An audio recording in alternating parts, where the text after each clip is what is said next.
el niño de sus hijos, la parte del niño de sus hijos. Aquel yo que quiere desintegrar. Puede que la madre en ese momento actúe decapitando hasta el yo, pero no con eso se ha hecho la totalidad del trabajo. La madre divina no lo va a desintegrar instantáneamente todo.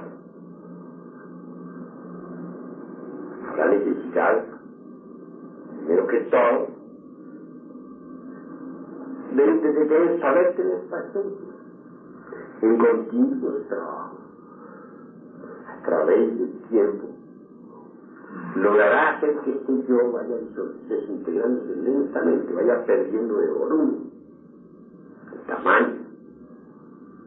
Un yo puede ser espantosamente horrible, pero a medida que va perdiendo su volumen va envejeciendo.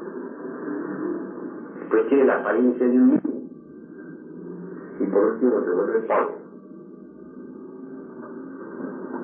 Cuando ya se ha vuelto polvo, conciencia que estaba metida, embotellada, embutida en ese ser, ha sido liberada. Entonces la luz ha aumentado. Es un porcentaje de luz que ha quedado libre.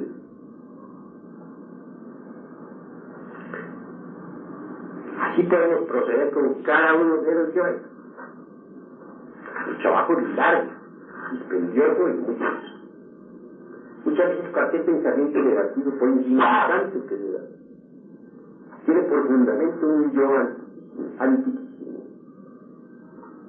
Por eso es que un pensamiento negativo que llegó a la mente nos indica, de hecho, que hay un yo detrás de ese pensamiento. Y que ese yo debe ser extirpado, erradicado de nuestra vida. Hay que estudiarlo, conocer de sus manejos, cómo se comporta en los tres centros, en el intelectual, en el emocional, y hablando en síntesis en el instintivo motor sexual. ¿De qué manera trabaja en cada uno de estos tres centros?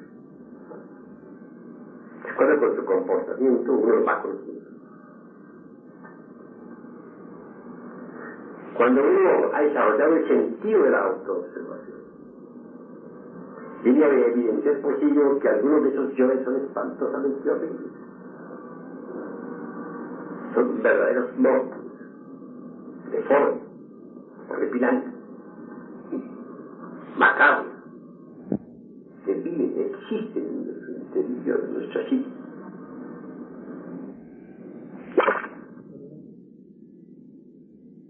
Grabación de plática informal recibida con el maestro en la casa del venerable maestro Samael Aumbleor el día 30 de diciembre de 1975. Conforme vayan ellos vocalizando, van desarrollando ese poder mágico de la palabra. Ciertamente, hay escuelas de oratoria donde se les enseña la vocalización, de manera que entonces eso faltaba en su repertorio. Y esto lo va a incluir para los cursos más que todo que para gnósticos, maestros. Para todo el mundo, sí. Lo que sí pasa es que van a adquirir todos un gran poder en la palabra, sí. Si se les enseña además la vocalización. Maestro, pero hay una cosa que es esta. Yo no sé hasta qué punto, cuando uno se matricula en una escuela de karate, de judo, de estas artes marciales, una de las cosas que se supone que tienen en cuenta los instructores es más o menos a quién le van a dar estas enseñanzas, maestro, porque es que un karateca y desencarna a una persona porque tiene el poder en la mano. ¿Hasta qué punto se le pueden dar claves a todo el mundo para que coja el poder en el verbo sin usar? ¿Cómo lo van a utilizar? Ahí está el problema. Entonces mejor no te metes en camisas y 11 varas. No, maestro. Todavía los hermanos gnósticos sí, porque uno de hecho supone que están bien. Por lo menos están luchando por la eliminación de sus defectos. Pero realmente adquieren poder en la palabra. Eso no se le puede hacer mucho, maestro. Es demasiado peligroso. Poder mágico tremendo. Por eso era que no quería mencionarlo ya. Tú lo entendías, y eso que mira dónde estamos, ¿no? Sí. No, yo no digo por ustedes, no. No, por nosotros tres, porque al maestro le podías dar la clase. No, yo no sabía si era algo muy... Porque él nunca ha hablado de eso. El día que nos dijo eso, pues yo lo sentí como algo que no lo había guardado siempre. No, pero los y libros acentuar, digamos, ¿verdad, en las maestro? vocales. Usted había hablado en los libros de Fíjate la cómo habla él. vocalización. Sí, maestro, Pero ya no en su aplicación a la oratoria. En su aplicación a la oratoria es tremendo. También la M y la S. Sí, la M también, la S. Son 7 vocales. Bueno, realmente, si vamos a eso de que 7 vocales o de que 5, pues verdaderamente no llegaríamos a ninguna parte. Porque la cruda realidad de los hechos es que los lemures, por ejemplo, usaban normalmente en su alfabeto 300 consonantes y 51 vocales. Sabían articular. La palabra fue degenerando, la capacidad hablativa del ser humano fue degenerando, conforme el ser humano fue degenerando.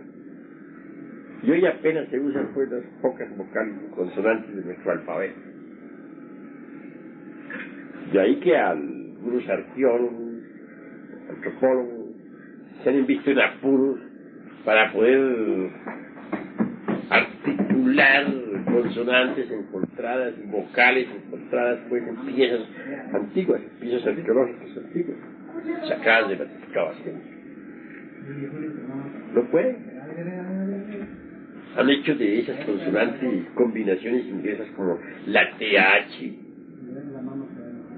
etcétera, ¿no? Pero ya son combinaciones hechas.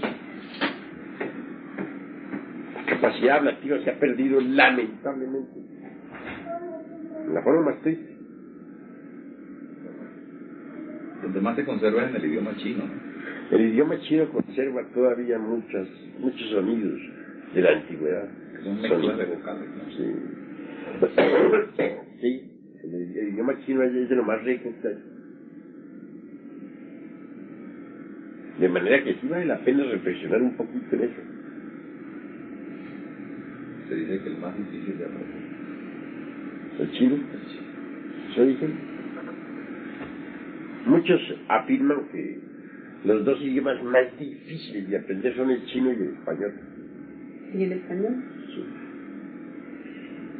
Nosotros lo hablamos porque es nuestro idioma, ¿no? Un chino lo habla porque es su idioma. Pero para quienes no hablan el español ni el chino, no deja de serles un poco difícil aprender estos idiomas. El español lo hablamos muy mal. Y nosotros, es decir, ahí leí algunos nosotros normalmente utilizamos en nuestro lenguaje corriente muy pocas palabras, es decir, creo que nos defendemos por ahí con 600, 700 palabras acomodadas de una y otra manera. Aparte que se martiriza el idioma de una manera total. Pero he visto que en todas partes la gente dice ¿de qué? Me estoy dando cuenta de que ustedes, lo que me pasó fue que estuve pensando de que tal vez y de qué, y eso es universal. En todas partes lo utilizan y es un error. No es de qué, no qué. Estoy pensando qué, no estoy pensando de qué. ¿Eres de aquí de México? No, colombiano. ¿De Bogotá? Sí. Tenemos todo el acento, por eso te preguntaba. Sí, claro. La capacidad ablativa ha degenerado espantosamente. Ciertamente el vocabulario que se está usando en forma colectiva resulta demasiado pobre, muy pobre. Aún los mismos escritores modernos ya no poseen un vocabulario muy rico que se dice pobre.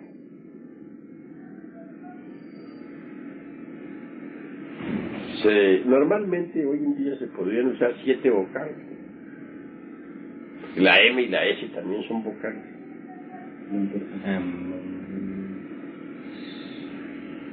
Sí, la M es la S es son vocales. A ver. Hay tantas cosas. Es como, por ejemplo, actualmente de todos los fenómenos de la naturaleza, que se suceden a nuestro alrededor, tan solo es percibida una millonésima parte. Parece increíble. Y no me estoy refiriendo a fenómenos metafísicos, sino físicos. Y que solamente una millonésima parte sea lo que se percibe. Indica eso el estado de conciencia tan dormida en que se encuentra la humanidad. Usted no tiene ni el 3%. Yo he notado, por ejemplo, entre los fenómenos de la naturaleza, cosas que algunas veces las he comentado con algunos, y resuelto no volverlas a comentar, no las entiendo. Por ejemplo, yo conocí personalmente al mariscal de Gaulle, el general de Gaulle, general francés, durante la Segunda Guerra Mundial. Un hombre joven, estaba joven, cuando se levantó contra Hitler. No estuvo de acuerdo con el mariscal Pétain. El mariscal Pétain le hizo el juego a Hitler. Y sí, el mariscal Pétain consiguió pues que el Führer no invadiera la totalidad de Francia. El mariscal Pétain, no teniendo capacidad de resistencia suficiente como para poder derrotar a las fuerzas germanas, resolvió hacerle el jueguito ahí, ¿no? Jueguito político ahí, ¿no? Para que no bombardearan a París. Para evitar que se bombardeara a París, que se acabara de destruir toda Francia. Por cierto, que le pagaron mal al mariscal Pétain. A fin lo sentenciaron a prisión perpetua. No sé. Ya desencarnó, sí, lo juzgaron traidor. Pero bueno, lo que sí quiero decirles es que lo conocí joven, tan joven como podía estar yo. Y voy a comentarles algo que nadie me ha entendido jamás. Nunca. No espero que ustedes me lo entiendan. Entre paréntesis. Desencarnó de la edad de 80 años. El general de Gaulle. De Gaulle. Dicen que lo conocí tan joven como yo y desencarnó de la edad de 80 años. Eso no puede llegar a ser registrado por... No espero que ustedes lo comprendan porque es imposible que las áreas del cerebro hechas para registrar eso estén funcionando en ustedes. No están funcionando. Siendo de mi misma edad, como desencarna de la edad de 80 años. Permítame una aclaración. Porque es posible que se medio comprenda, ¿no? O a lo mejor nos confundimos más. Yo estoy confundido, pero quisiera aclarar algo. Usted lo conoce en el momento de la Guerra Mundial. Sí. Cuando él tenía lo que usted dice, su edad de hoy. No su edad hoy, sino estaban de la misma edad. Sí, por allá por la época de 1939. Hace rato, ¿verdad? Joven. Sí, ya desencarnado por ahí 2 años. Y vino a desencarnar ya de 80 años, y lo conocí joven. Jovencito. Matemáticamente diríamos, No hay por dónde. no hay por dónde. Es absurdo. Y les digo a ustedes, hay áreas del cerebro, las áreas para que registrar ese fenómeno no están funcionando en el cerebro humano.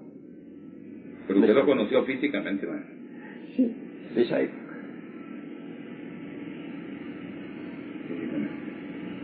Y muere a la edad de 80 años.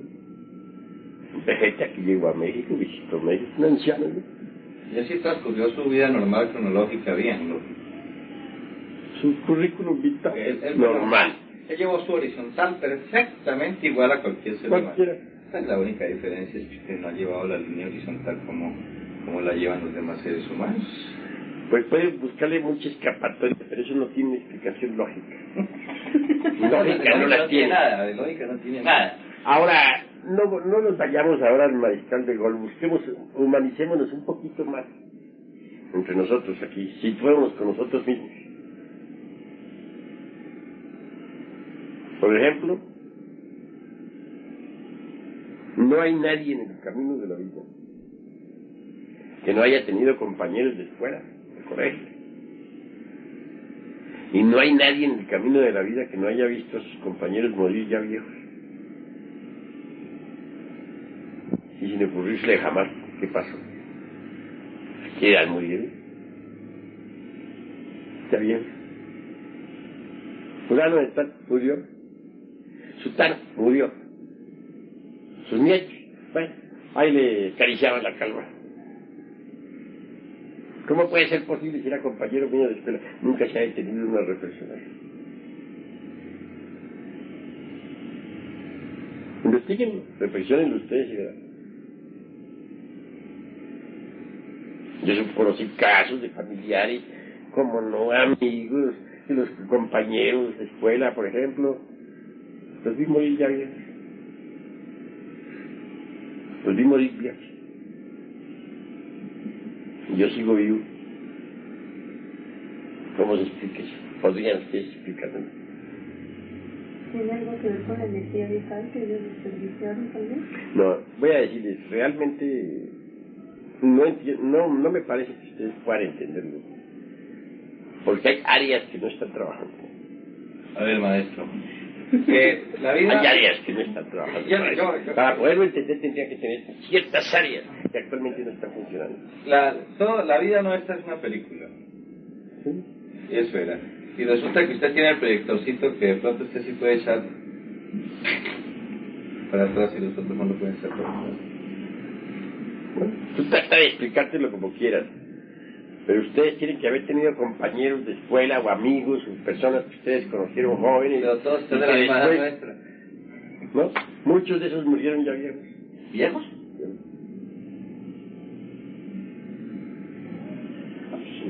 Por el árbol de la vida. Claro, vienen las disculpas de uno. ¿Sabes que fulano de tal agotó la vida? Fue porque fue muy calavera, porque se dedicó a los licores. Pero lo cierto es que murieron viejos. Más viejo de lo que es uno. De lo que es uno. Y habiendo sido ambos de la misma, un poco más o menos de una edad similar en los colegios. Bueno. O sea, que si aquella persona amiga de uno murió a los 50 años y uno tiene 50 años, sí, aquella persona murió a los 80. Murió de 80. Ahí no le metimos. Sí, sí. ¿Y sabe cómo lo han interpretado ustedes siempre? Que aquella persona se dedicó a los vicios, se dedicó al alcohol, se dedicó a las drogas, se degeneró y se envejeció y murió más pronto de lo mandado. O se envejeció más pronto de lo mandado. Esa ha sido siempre la disculpa. Porque como estamos en la tercera dimensión, la cuarta dimensión es el tiempo. Pero la cruda realidad es que ha muerto más viejo el amigo, el fulano de tal, que nosotros, y habiendo llevado una vida similar y murió hecho un anciano. Pero sus hijos... Nosotros le culpamos a muchas cosas, le echamos que fueron las drogas, que fue el alcohol, que se agotó más rápido. Pero fue que nacieron mucho después que nosotros. No. Físicamente no. No, nacieron un poco más o menos en nuestra época, pero se envejecieron aparentemente más rápido que nosotros. Nosotros dijimos, sí, es fulano de tal, ese tiene tantos años, pero ya parece un anciano. Fulano de tal, yo lo conocí, pero ya me lo encontré, anda hecho un vejete. Nosotros decimos así porque lo conocimos, ¿sí? Pero sus nietos de él no dicen eso. Ese es mi abuelito, fulano de tal. Tan. Y le ponen 80. ¿O cuánto para nosotros? No, y muchas veces sí tienen los tales 80. Ahí está la cosa. Ahí hay una falla que no cabe dentro del intelecto, que no cabe. Que el intelecto no la capta. Y aún más, que no existen las áreas del cerebro para ese problema. No las hay. Es uno de los fenómenos de la naturaleza que se suceden a nuestro alrededor para que no son captados actualmente con las facultades humanas existentes. ¿Se sucede realmente que esa persona llegó a los 80 años? Y se ha sucedido. Y ¿cómo? Si fue compañero de nosotros, si jugó con nosotros en la misma escuela, ¿cómo es posible? Nosotros podrán tener una velocidad diferente. Si nos lo encontramos en la calle decimos, me encontré a fulanito, está esto un viejo. Para nosotros sigue siendo el compañero de escuela, que se envejeció muy rápido, pero sus nietos no piensan lo mismo. Maestro, el hombre genera espermatozoides de diferentes tipos. Sí. Y procrea, por intermedio de la manera, hijos también diferentes. Claro, está que sí. Hay espermatozoides que son, ¿cómo diría yo? Que no son completos. De ahí viene la degeneración de un humano cuando nace paralítico o nace en alguna u otra cosa. Ahora, si ese hombre, padre de ese señor de que estamos hablando, genera espermatozoides, iguales siempre, pero en diferentes tipos, A, B y C, siempre genera A, B y C. Los A son todos iguales. Es posible que un espermatozoide de eso haya vivido 30 años más.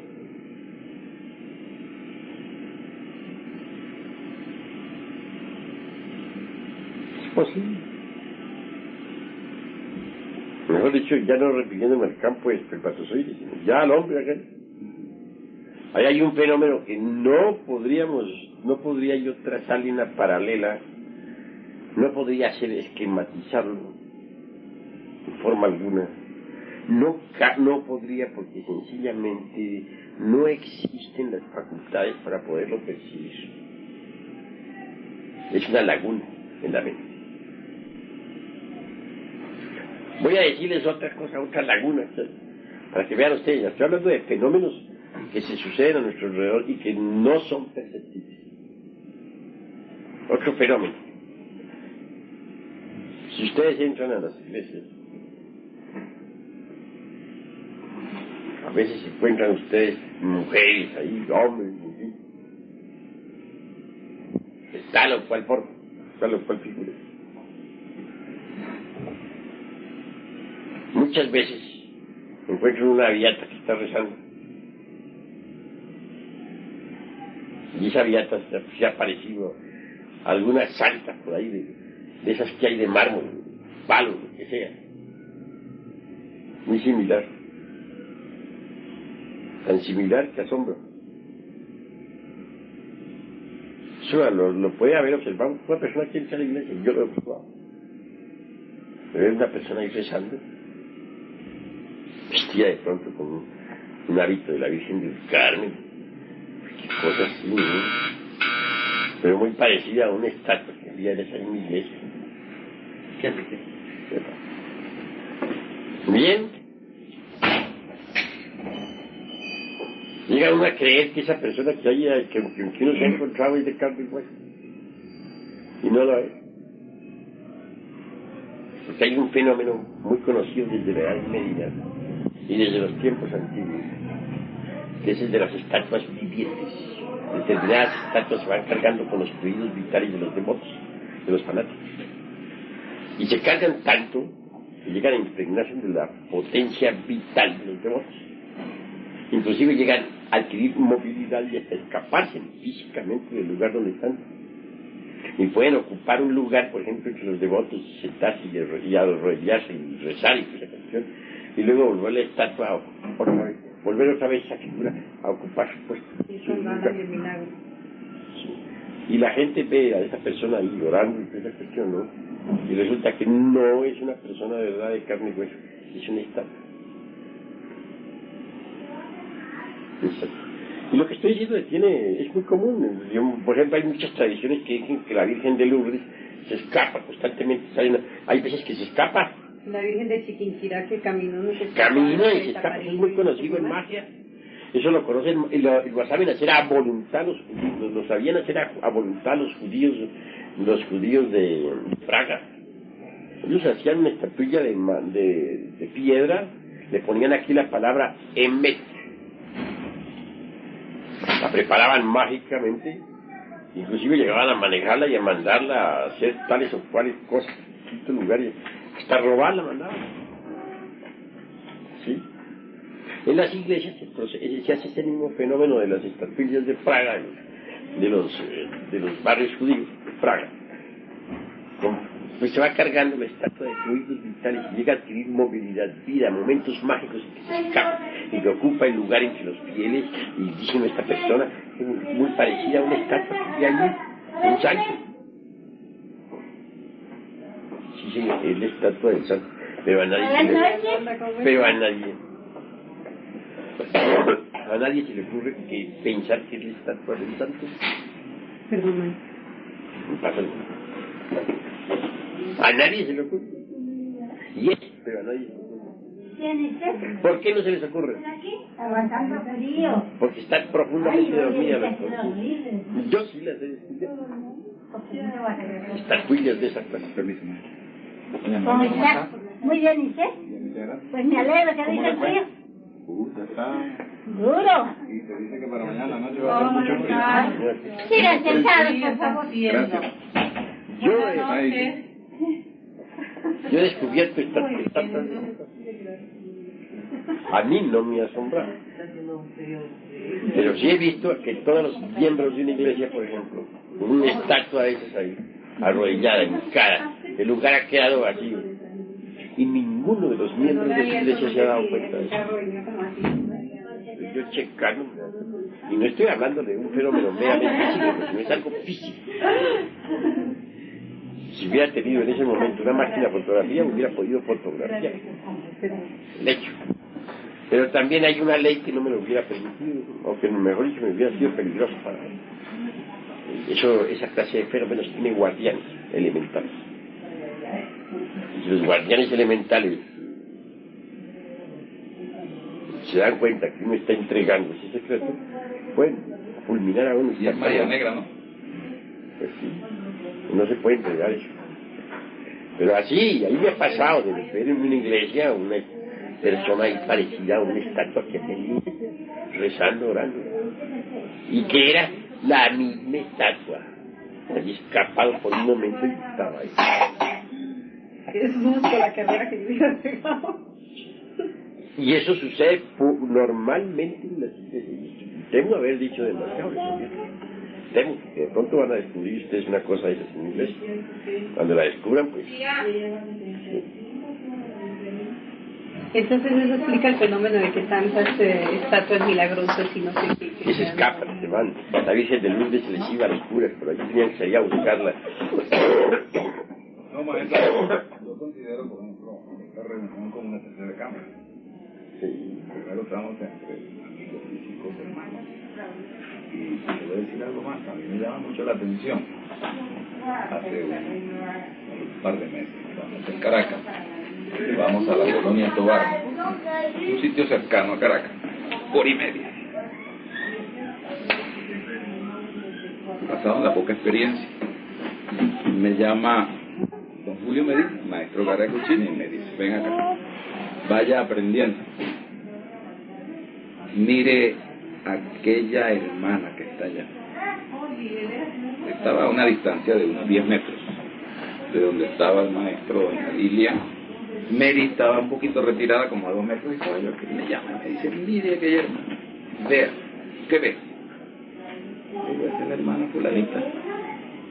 No le ve nada raro. Le digo, no, maestro. Me dijo, mírele los cuernos. ¿Se ve ese par de cuernos? ¿Se ve ese par de cachos en la frente? Le dije, maestro, ahora sí se lo veo. ¿Y qué pasó, maestro? Que a partir de ese momento, luego viene doña Lilia y se lo dice a Mary, los dos vimos la cosa al mismo tiempo. Y a partir de ese momento, para nosotros fue una defensa ese también. Haber aprendido a ver los cuernos. Porque cada vez que íbamos juntos a un cine o íbamos a un parque donde fuese, Mary me decía, ¿viste qué me pasó? O le decía yo, ¿te fijaste en aquel hombre o en aquella mujer? Y veo la cantidad de personas. Como fueron en otras vidas de fornicarios, que se nota ahora en esta vida. Bueno, eso puede ser no tanto como lo que usted dijo, pero en realidad son cosas que se pueden apreciar. En televisión se hace más patente eso, tal vez. La gente que aparece en televisión se le nota más fácil que personalmente Por luz, compra. pero no sé si es un fenómeno de luces o que la televisión es más sensible, ¿no? Porque, digamos, el micrófono es más sensible que mi oído. Porque de pronto hay gente hablando pasito allá en un rincón y esta grabadora lo capta, entonces un poquito más de volumen lo capta muy bien y el oído mío no lo captó. De pronto existe algo similar en cuanto a los lentes de la televisión que son más sensibles que el ojo humano. De pronto, ¿habrá algo de eso? Sí, sí. o porque son eminentemente objetivos y fríos y uno no es tan objetivo como un aparato mecánico en un momento dado, ¿no? Pero sí hay mucho de eso. Ahora yo les digo a ustedes, ya lo psíquico, bueno, pero ¿qué tal de los fenómenos físicos? Que tan solo es percibido por el ser humano una millonésima parte de los fenómenos físicos que suceden a su alrededor. Necesitamos dos: el del concepto tiempo y el del concepto y el otro, el del fenómeno de las figurillas sagradas de los templos. Fácil computarlo, sencillamente con las estadísticas, sencillamente con las notarías, los archivos viejos. No es difícil, para eso no hay problema, ¿no? A comprobarlo. Porque me vengan a decir que vivía 40 años al principio del siglo, pero que ahora ya está viviendo alrededor de 80 grados para los antibióticos, ya todas las maravillas de los hombres de ciencia. Pues no es más que una ridícula. Ahora, desde el punto de vista esotérico, nosotros los iniciados sabemos muy bien que en la Lemuria se vivía normalmente de 12 a 15 siglos. Pero entonces el ser humano estaba gobernado por el principio Fulasnitamiano. Es el que gobierna a los hombres. Desafortunadamente, como quiera que fue, dijéramos, proyectado en el organismo humano, el abominable órgano fundativo, las cristalizaciones y las malas consecuencias del citado órgano fueron un verdadero desastre. La conciencia quedó englobada o embotellada entre esas malas cristalizaciones. Y, lógicamente, las mismas deterioraron el cuerpo vital, comenzó a cortarse la vida y todas las facultades humanas se precipitaron por el camino ese de la entropía, principio degenerativo que tiende a igualar a la larga a todo, ¿no? Así pues que ya en la Atlántida se vivía menos de la mitad. En Egipto apenas se vivían 140 años como promedio de la vida humana. En la Edad Media como máximo 110, 120 por ahí. 100. Principios de este siglo normalmente se llegaba a los 80. Pero en esta época, y en México, el seguro ha dado como promedio de la vida humana de los 50 a los 65. Es decir, ya casi no se vive. El promedio en Venezuela son 61. 65. Ya casi no se vive. Casi no se vive. Así pues que venir ellos a decir que ahora es cuando más se vive, pues ahí se ve el estado de, dijéramos, de inconsciencia, tan terrible. Ahora nosotros tenemos procedimientos, en nombre de la verdad los tenemos, para vivir más allá de lo normal. Y yo les soy sincero a ustedes, yo soy un hombre que estoy viviendo más allá de lo normal. Ustedes dirán que cómo es posible. No, sí se lo puntualizo. El cerebro que estoy utilizando para pensar estuvo 4.000 años en un sarcófago de Egipto. La cabeza que tengo que uso para hablar estuvo en un sarcófago. Y todo mi cuerpo actualmente está ya, mejor dicho, yo dejé el cuerpo vivo cuando me tocó, dijéramos, vivir en la dinastía de los faraones. Yo nací en Egipto, pero no morí en Egipto. No morí nunca. Mi cuerpo pasó a un sarcófago. Bueno, yo lo he hecho varias veces. Y ese cuerpo, así vivo, lo puse en estado de catalepsia. Y entré en un sarcófago. Digo catalepsia como para que se entienda, pero es una ciencia más antigua que la de la catalepsia. Como por ejemplo, los hipnólogos actualmente usan el hipnotismo para poner en trance a cualquier persona para dormir. Yo no uso el hipnotismo porque me parece demasiado pobre, muy incipiente, para juegos de niños pequeños. ¿Qué uso yo? Otra ciencia superior a la del hipnotismo, con la que yo pongo en trance a cualquiera, lo desdoblo, lo vuelvo a doblar. Lo saco en astral y me voy con él. Ya, fuera del cuerpo. Pero claro, es una ciencia mejor. Lo mismo sucede con la catalepsia. Digo catalepsia, pero realmente es una ciencia que conozco y que es anterior a la catalepsia, más poderosa. ¿Usted era iniciado en ese momento, no? Yo estuve iniciado desde hace varios años. Él contribuyó a la creación de la Tierra como cosmocreador. Estuve entre los cosmocreadores. Desde la aurora, desde el momento en que la Tierra surgió del caos. Bueno, les estoy contando, concretando lo de Egipto. Mi cuerpo quedó ahí, catalepsia. Está en una cripta subterránea. Hace como 4.000 años, desde la época de Kepré. Pero por esta época, pleno siglo XX, me estoy revistiendo con mi cuerpo egipcio. ¿Cómo? Mediante el intercambio atómico. Los átomos de este cuerpo están pasando al cuerpo egipcio. Los átomos del cuerpo egipcio están pasando acá. Ya parte del cuerpo que tengo es egipcio. Y dentro de unos 3 a 7 años, la totalidad del cuerpo egipcio estará aquí. De verdad que cuando salga para las Canarias, voy con el cuerpo ya egipcio totalmente. Ya no llevo nada del cuerpo por el medio. Mediante el intercambio atómico, la cuarta vez, y la electricidad. ¿Cambia su fisonomía también? Parcialmente. Ligeramente. Porque los átomos se acomodan al arquetipo vibratorio. Y eso me permitirá a mí poder realizar la gran obra. De lo contrario, ¿cómo? ¿De quién? Un trabajo tan largo. ¿Y qué pasa al tener usted después el cuerpo egipcio?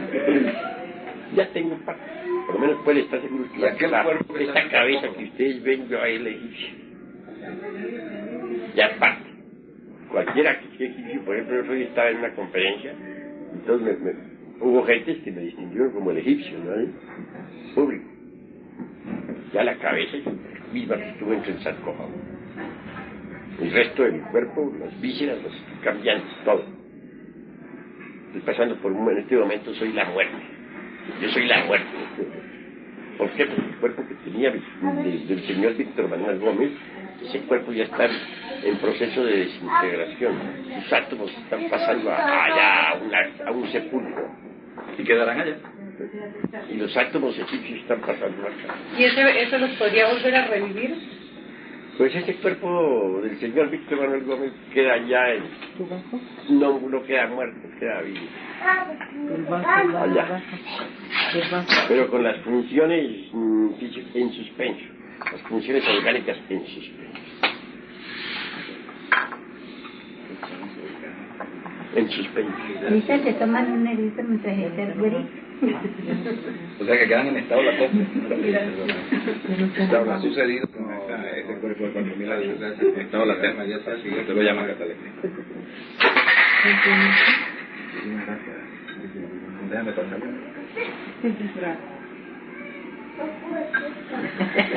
Gracias. Acuérdate, señor Aristófanes. Señor Aristófanes.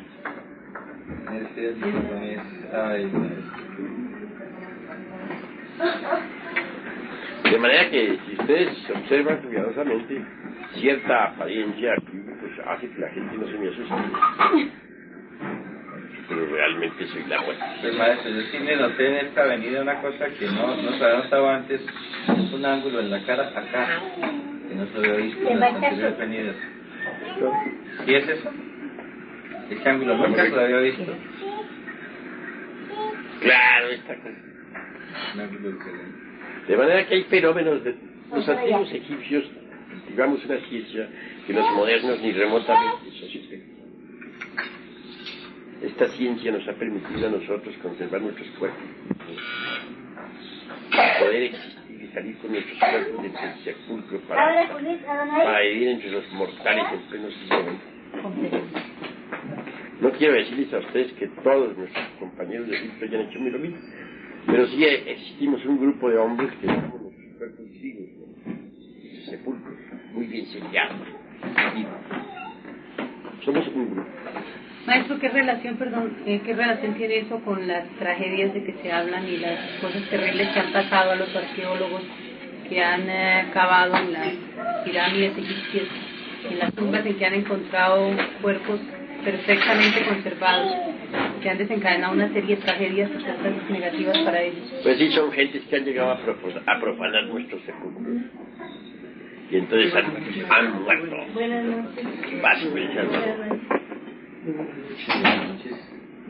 Licenciado,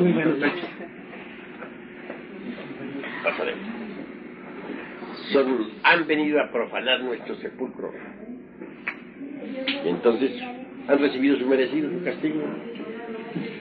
Han creído que es burla. Por ejemplo, se puso la maldición en la tumba de Tutankamón. Los 22 arqueólogos no creyeron, tomaron la cosa vacilada del juego, como son los modernos, ¿no? La gente de personalidad kantiana. Bueno, no quedó uno vivo. Murieron. Le cogieron miedo después los otros compañeros. Así son estas gentes de personalidad kantiana. ¿Kantiana es del Kali Yuga? Sí.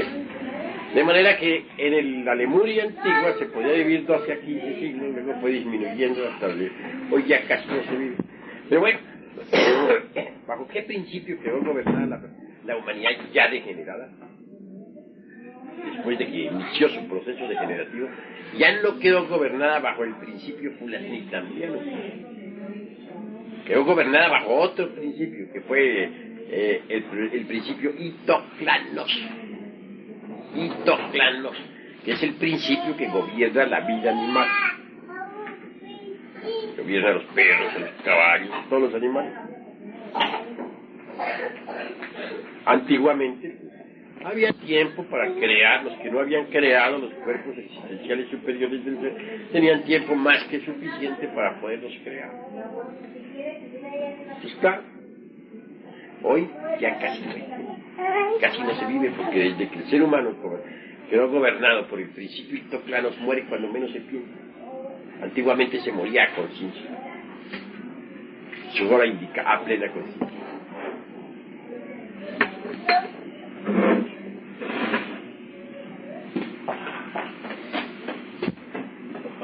Pero vean si es triste. Muchas gracias. Si es triste que actualmente el humanoide, ser humano, dependa del mismo principio que gobierna a las bestias, el principio Itoclanos, que ya no esté gobernado por el principio fulasnitambiano. Eso es tristísimo, lamentable de verdad.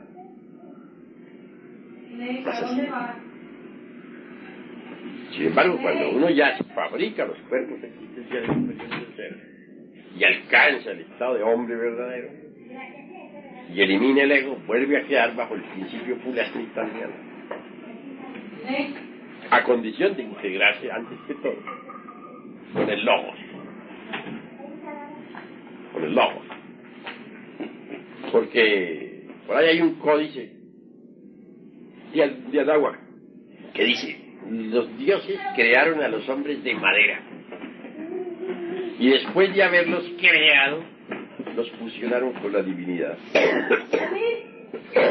Pero luego añade: no todos los hombres logran fusionarse con la divinidad. Y claro, que los hombres que no logran la fusión integral con el logos, pues al fin y al cabo involucionan entre las entrañas de la tierra, se desintegran. Son creaciones que están llamadas a la desintegración. No todos logran integrarse con la divinidad. Y para depender del principio fulasnitambiano, ya de reemplazar al Itoclanos, se requiere antes que todo la fusión del hombre con el logos. Conseguido eso sí, ya depende del principio Fulasnita, y como punto de partida se le confieren 1000 años de existencia. 1000 años. Si al llegar a los 1000 años desea alargar la vida, pide otro alargamiento de otros 1000. Y si quiere alargarla más, otros 1000. Y hay maestros que tienen millones de años de existencia. ¿Por qué? Porque el 1000 es el número exacto de años de vida que tiene un hombre que esté gobernado por el principio Fulasnita Milano. El número 1000.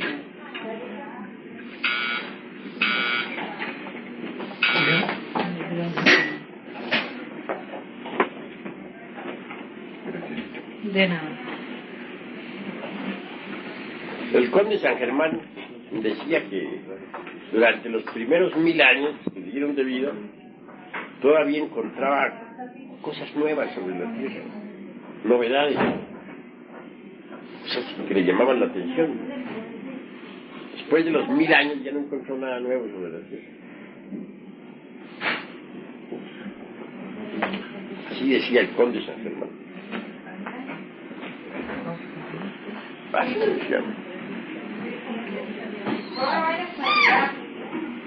Resulta interesantísimo todo. Y a propósito de la cuestión esa de los cuernos, de que tú hablas tanto, bueno, ¿de qué hablan ustedes? ¿De qué habla el maestro Garga Cuchilles? En eso existe también lo positivo y lo negativo. Los hierofantes egipcios usaban los cuernos de plata. Y yo he asistido, dijéramos, fuera del cuerpo físico, en el mundo astral, he asistido a la danza de plata de los hierofantes, donde los hierofantes concurren a la danza sagrada, llevando aquí cuernos de plata, Los cuernos son simbólicos, representa la constelación de Tao, el verbo, la palabra.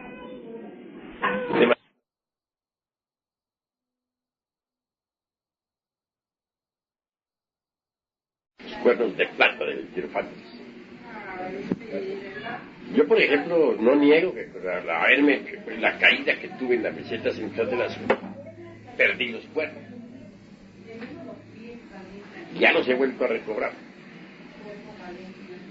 Solamente aguardo ahora tener en mi poder, en mi puño, la piedra filosofal, para luego ver cuántos tridentes van a aparecer en esos cuernos. Si logro que aparezcan los 6 tridentes, me daré por satisfecho. ¿Sabe lo que es tener los 6 tridentes? Es mucho aspirar. Solamente los tiene el que haya desarrollado la razón objetiva en su más alto grado, en el grado aquel, dijéramos, de la infinitud que todos los, o mejor dicho, a 3 pasos del grado de la infinitud que todos los sostienen, en su forma de ser más elevada. Cada tridente indica el grado alcanzado. ¿Esos cuernos de dónde? ¿De quién son? Son de Lucifer. Pero ¿y Lucifer quién es? Es la reflexión del logos dentro de nosotros mismos. Ustedes han visto que uno produce sombras, ¿no? Bueno, la sombra de la luz. El cuerpo de uno hace sombra. Así el logos, la sombra del logos es Lucifer. ¿Y quién es el logos? Es el Cristo. Entonces, ¿qué es la sombra del logos? La sombra del Cristo. ¿Qué es la sombra del Cristo? Lucifer. Entonces, ¿podría ser la sombra del Cristo mala o tenebrosa? Y sería absurdo suponerlo. Si nosotros dijéramos, exorcizáramos, anatematizáramos a la sombra del Señor, sería tanto como anatematizar al Señor. Entonces Lucifer Nahuatl, Lucifer Chabat, o Lucifer Prometeo, pues sencillamente es el mismo, en síntesis, es la sombra del logos dentro de nosotros, para nuestro bien, escalera para subir, escalera para bajar. Nadie puede subir sino por esa escalera. Nadie puede bajar sino por esa escalera. Léanse la Divina Comedia y allí lo confirmarán, en el Dante. Bueno, conforme uno va avanzando en el desarrollo de la razón objetiva, pues va recobrando los cuernos. Y van saliendo sobre los mismos en el Lucifer, claro. El número de tridentes que corresponde a su progreso. Tener 6 tridentes es haber alcanzado la más alta razón objetiva del ser. ¿Y qué se entiende por razón objetiva para que ustedes entiendan el valor de los cuernos? Voy a decirles. Entiéndese por razón objetiva aquellas funciones propias de la mente interior en relación con la conciencia. Es decir, en nosotros hay 3 mentes, para sintetizar. La mente exterior, o sea, la mente sensual. La mente interior, intermedia, es intermedia. Y la mente, la mente intermedia y la mente interior, son 3. ¿Qué es la mente exterior? En la mente exterior está, pues, todos los conceptos de contenido, elaborados con los datos aportados por los 5 sentidos. No podrías la razón, dijéramos, meramente subjetiva, sensual, saber nada sobre lo real, sobre la verdad, sobre lo divinal, puesto que elabora sus conceptos de contenido mediante las percepciones sensoriales externas. ¿Qué doctrina es la que está allí? La doctrina de los saduceos, de los materialistas saduceos, puesto que es una doctrina que no sabe nada sobre lo real, sobre la verdad, sobre Dios. La mente intermedia es diferente. Se nutre con las creencias religiosas. ¿Qué clase de doctrina le cabe a la mente intermedia? La doctrina de los fariseos. Asisten a su iglesia, que se dan un golpe de pecho, se crucifican, rezan en la puerta para que todo el mundo los vea, van a misa, pero realmente no trabajan sobre sí mismos nunca, jamás. Únicamente van porque dicen que hay que ir los domingos, pero jamás trabajan sobre sí mismos. Esos son los hipócritas fariseos, sepulcros blanqueados, como dijo el Cristo. Y también ya advierte el Evangelio del Señor: cuidaos de la doctrina de los saduceos, o sea, de los asqueantes materialistas, y de la doctrina de los fariseos, hipócritas que jamás trabajan sobre sí mismos, sino que se basan en puras creencias religiosas. Debemos cuidarnos de la levadura de los saduceos y de la levadura de los fariseos. Así nos lo advierte el Evangelio del Señor. Entonces, ¿qué debemos hacer? Abrir la mente interior. Pero no podríamos abrir la mente interior si no reducimos a polvareda cósmica a lengua animal.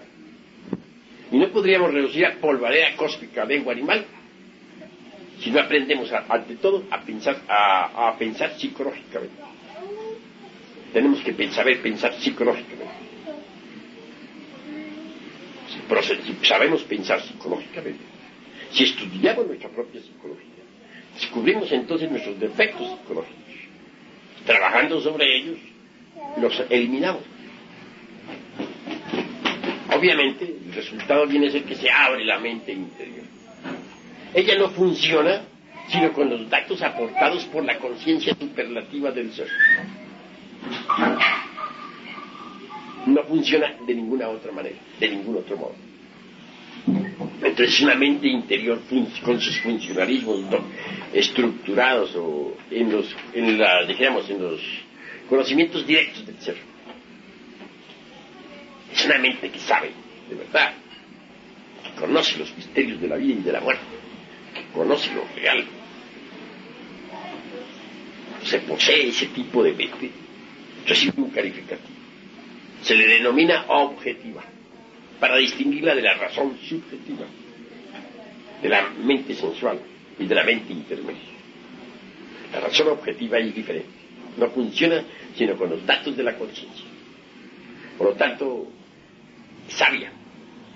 La fe verdadera es el conocimiento puro, la ciencia pura de la mente interior. Los grados de razón objetiva adquiridos en los cuernos de Lucifer aparecen en forma de tridentes. Si un hombre posee los 6 tridentes sobre sus cuernos, ese hombre está completamente iluminado. Está, dijéramos, a solo 3 pasos de la infinitud que todo lo sustenta. Tiene el conocimiento objetivo completo, trascendental y verdadero. Conoce los misterios de la vida y de la muerte no porque alguien se lo dijo, se lo dejó de decir, porque lo leyó, lo dejó de leer, sino por experiencia directa, conocimiento superlativo y trascendental de la razón objetiva. Es decir, un hombre que ha llegado a poseer los 6 tridentes en sus cuernos es un verdadero iluminado. Tiene derecho a usar en la ceremonia los cuernos de plata de los hierofantes como parte de su atuendo religioso. De manera que van viendo ustedes, señores, la diferencia que hay entre los cuernos de los demonios comunes y corrientes y los cuernos de plata de los hierofantes. Son diferentes. Y pues los cuernos tienen su parte positiva, tienen su parte negativa. Lo negativo, negativo es. Lo positivo, positivo es.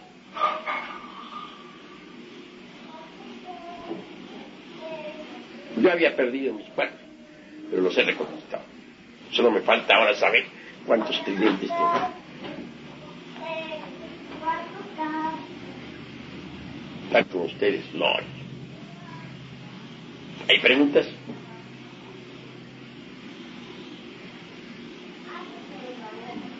¿Qué quieren decir entonces en las representaciones que hacen de Moisés, sin ir muy lejos? ¿Es lo mismo? Bueno, lo mismo, la Muy bien. sabiduría. Claro, los cuernos del maravillosos. Estoy seguro que tenía los 6 tridentes en sus cuernos. Estoy seguro. Poseía los 6 tridentes. No hay duda de que Miguel Ángel era un iniciado. Cuando cinceló a su Moisés con esos cuernos. Claro. Creo que muchos no se explica, pero como Moisés con cuernos, tiene sus cuernos. Y también el arca de la alianza era llevar 4 cuernos. Cuernos de macho cabrío. El arca de la alianza, allá la sostenían son cuernos.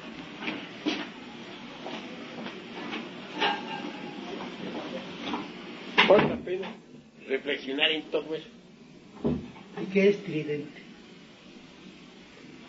¿Qué te sugiere la palabra tridente? Desde el punto de vista, dijéramos, etimológico. 3.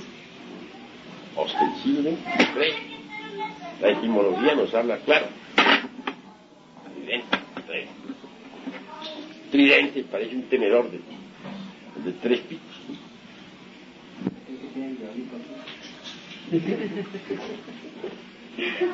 Claro, los tridentes de la mente. Llega a tener los 6 tridentes de la mente. ¿Qué más tiene? Su nieve de limón.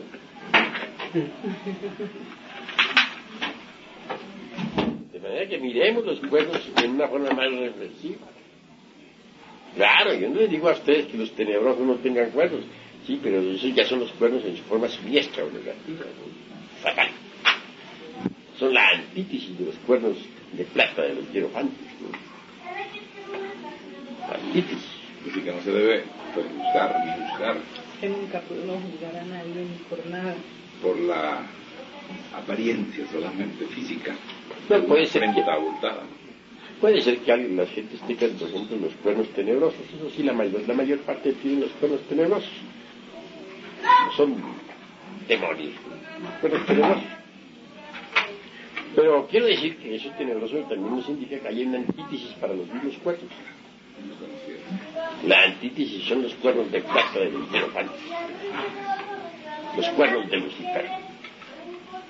Ese Lucifer es un problemita chino, porque los curitas lo desfiguraron tanto, lo pusieron allá sentado sobre el mundo, ¿no? Con un tridente y unas alas negras de murciélago, ¿no? Gobernando el universo. Pues eso es absurdo, ¿no? Que realmente no es más que la reflexión del logos dentro de nosotros mismos. Es tan grande el amor de Cristo que ha proyectado su sombra en nosotros para ayudarnos. Vea este caso.